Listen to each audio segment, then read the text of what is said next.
প্রিয় দর্শক, এই সেই জায়গা নবীনগর চর, ওই পাশটা হচ্ছে হালুয়াঘাট বাজার, আর এই অংশটুকু হচ্ছে সুনামগঞ্জ পৌরসভার 1 নং ওয়ার্ড নবীনগর চর। এখান থেকেই আসলে গতকালকে উদ্ধার করা হয় নিহত সুমা আক্তারের লাশ।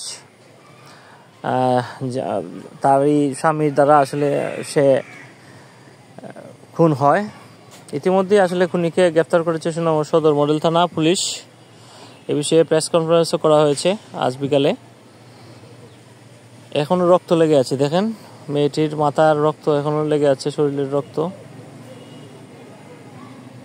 এই অংশতে এখনো তাজা রক্ত লেগে আছে।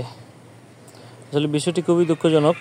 আশা করি এই বিষয়ে আসলে মেয়েটি তো মারাই গেছে, আল্লাহ তাকে জান্নাত দান করুক এবং খুনির শাস্তি হোক, সেই দাবি জানাচ্ছি।